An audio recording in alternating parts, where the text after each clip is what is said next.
Olá pessoal, tudo bem? Tudo em paz?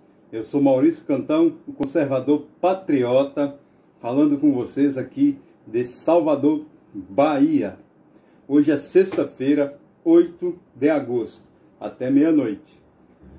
Gente, eu vou tratar neste vídeo sobre uma carta que veio a público, assinada por 152 bispos comunistas da Igreja Católica, criticando o governo do presidente Jair Bolsonaro. Esses bispos, eles estão à frente das comunidades eclesiais de base, que têm por fim divulgar, pregar e implantar os preceitos da teologia da libertação aqui no Brasil. E você me pergunta, Maurício, o que é teologia da libertação? De forma simples e pragmática, é a união do comunismo com o catolicismo. Ou seja, e Deus, aí, como não poderia deixar de ser diferente, passa a ser um mero acessório de dialética, ou seja, de lábia, para você doutrinar os mais, digamos assim, frágeis, os mais desprovidos de uma sagacidade para entender o que está acontecendo. Não há como conciliar o comunismo com o cristianismo, com a crença em Deus. Marx e Engels, que são considerados os fundadores do moderno socialismo ou do socialismo científico, eram ateus. Eles abominavam a religião e tudo o que dela se origina. Por exemplo, para o comunismo, o centro do poder tem que ser o Estado, né? Comandada pelo partidão comunista, como ocorre hoje na Rússia, na China, na Coreia do Norte, aqui na Venezuela miserável, em Cuba. E o que acontece? As diferentes religiões e essa figura que as religiões têm de Deus, essa concepção, rivaliza com o Estado. Nós cristãos temos sempre como prioridade a nossa consciência perante Deus. Ou seja, nós guardamos Deus no tribunal de nossas consciências. E ainda que o Estado, seja ele qual for, mandar a gente fazer determinada coisa, ou autorizar, e aquela coisa, ou aquele ato, infringir os preceitos cristãos, nós não faremos jamais. Não é à toa que a história nos revela a quantidade de cristãos pereceram desde lá de Roma e continuam perecendo hoje por manter essa fidelidade com o Cristo. E os comunistas não toleram isto. Não toleram. Tanto é que as pessoas ouvem o discurso de revolucionários de palanque, porque esses homens e mulheres comunistas adoram subir em um palanque, em um carro de som, e lá de cima promover as mais diversas formas de revolução. Só que desceu dali, a vida deles, a história, os atos, o comportamento são completamente outros daquele que eles pregam. Que o diga o maior vilão de todos, o senhor Lula da Silva. Bom, o que eu quero dizer, voltando ao assunto, que os católicos não merecem esse tipo de doutrinação. Eu estou falando dos bispos. E percebemos também que a quantidade de bispos que não comungaram com essa carta, não a assinaram, foi fazendo essas contas de 248 bispos, ou seja, a maioria, mas 152 bispos assinando uma carta como essa, é assim é um desastre, é uma tragédia, porque mostra o quanto o comunismo está embrenhado como carrapato parasita dentro do comando da Igreja Católica. Gente, eu estou falando da Igreja Católica, do comando da Igreja Católica, e não da doutrina católica, nem dos católicos. Por quê? Porque nós, cristãos das mais diversas correntes, católicos, evangélicos, protestantes, espíritas e metodistas e da Assembleia e papapá, nós podemos e temos divergências teológicas. É a milésima vez que eu falo isso aqui.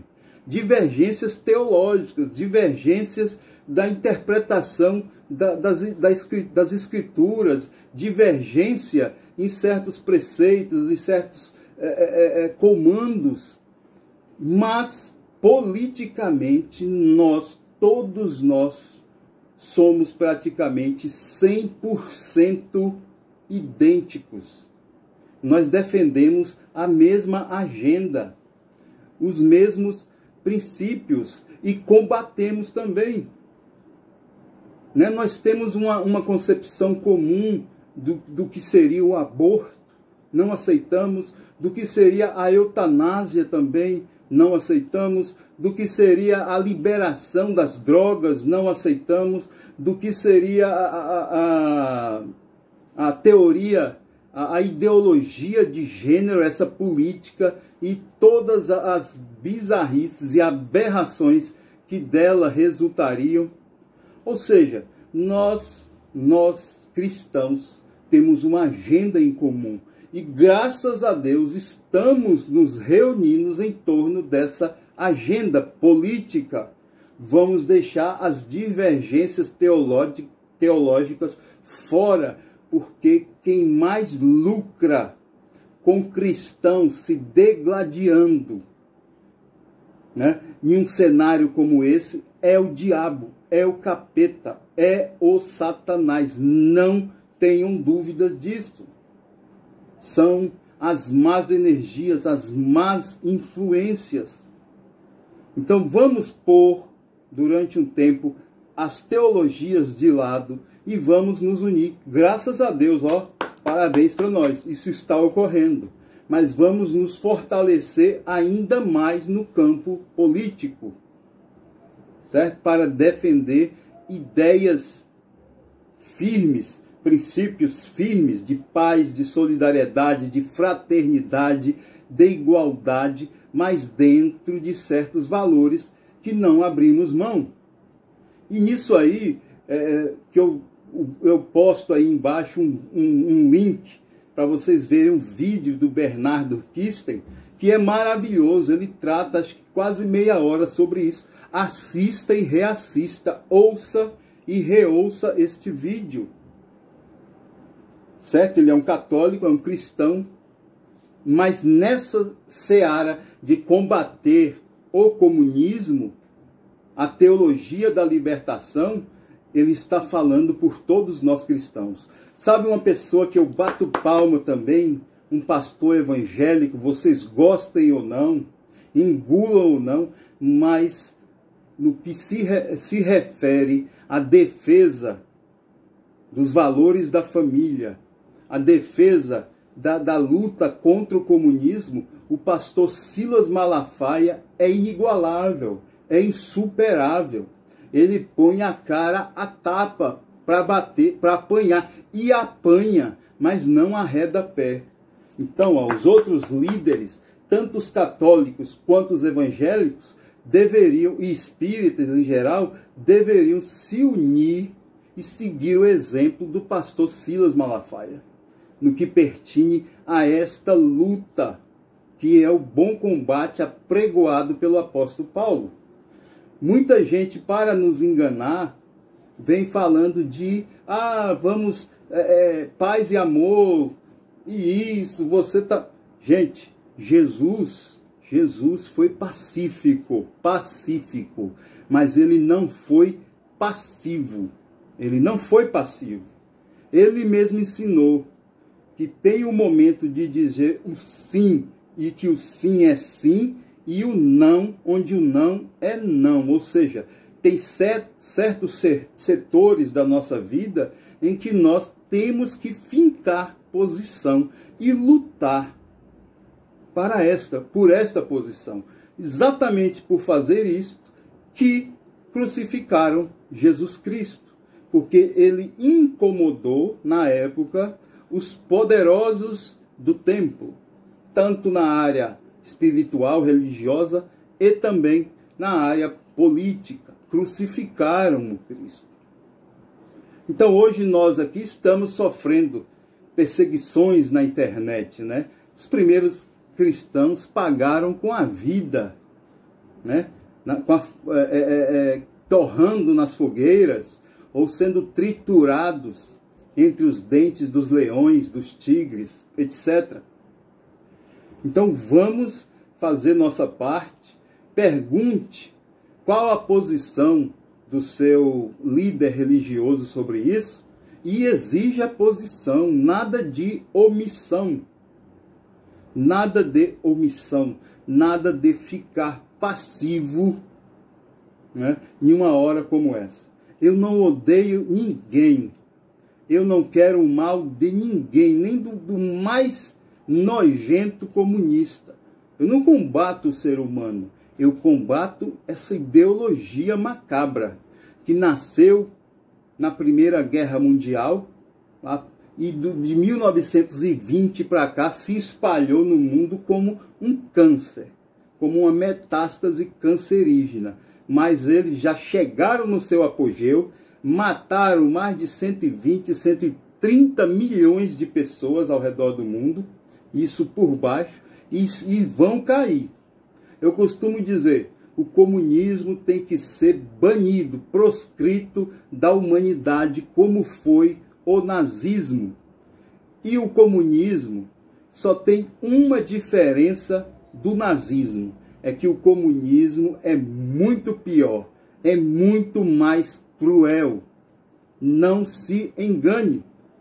Na Segunda Guerra, entre alemães, aliados, populações, judeus e outras minorias que foram assassinadas, morreram cerca de 26 milhões de pessoas em época de guerra, com envolvimento de países, né, de todos os confins do nosso planeta. 26 milhões. Stalin, Lenin, Mao Tse-tung e outros líderes mataram em tempos de paz, e o próprio povo, 4, 5 vezes mais esta quantidade que morreu em tempos de guerra, o nazismo matou. Então eu digo, a única diferença entre o comunismo e o nazismo é que o comunismo é muito pior, é muito mais cruel e deve ser proscrito, né, da vida humana. Deve ser jogado na lixeira putrefata da história. Falo isso sem ter medo de errar, certo? Mas como eu disse, amor no coração e disposição para lutar o bom combate. Odiar ninguém, matar ninguém, certo? Vamos orar pelos nossos opositores, pelos nossos, aspas, inimigos, mas vamos ficar ali firme, fincar posição no nosso posto de combate para lutar a boa batalha. O basta veio de Deus e o general, o nosso general, chama-se Jesus Cristo. Tá bom? Fico por aqui. O vídeo ficou longo, mas eu senti vontade de falar tudo isso. Lideranças religiosas, espirituais, botem a cara para bater. Siga o exemplo do pastor Silas Malafaia. Muitos sacerdotes da Igreja Católica estão de parabéns, são verdadeiros heróis, pastores também do mundo evangélico, bispos também, mas a CNBB, enquanto um órgão colegiado, não toma uma decisão, uma posição diante desses absurdos que estamos vivendo nesses dias atuais, como propaganda sobre a pedofilia, sobre essa questão bizarra da ideologia de gênero. Ninguém nasce menino ou menina, isso é uma criação. Sim, e eles acreditam nisso. Acreditam nisso. Por isso que quando você ouvir falar um pai trans está grávido, você não vai entender nada mais. Existe esta figura, este ser já construído na ideologia maluca. Existe o homem trans grávido, homem trans grávido, que nada mais é uma mulher que tomou hormônio masculino, cresceu barba, engrossou a voz. Para eles nós temos um homem que engravida, e hoje nós temos um homem trans grávido. Depois eu entro mais neste assunto, tá legal? Porque nós homens, estamos perigando ser, extintos da face da terra. Mas Deus é por nós, tá bom? Gente, vou parando por aqui. Grato pela sua audiência. Divulgue esse vídeo, divulgue o canal, certo? O YouTube não vai muito com a cara de produtores de conteúdo da minha espécie. E eu só conto com vocês, tá legal? Um beijo no coração. Fiquem com Deus. Inscreva-se.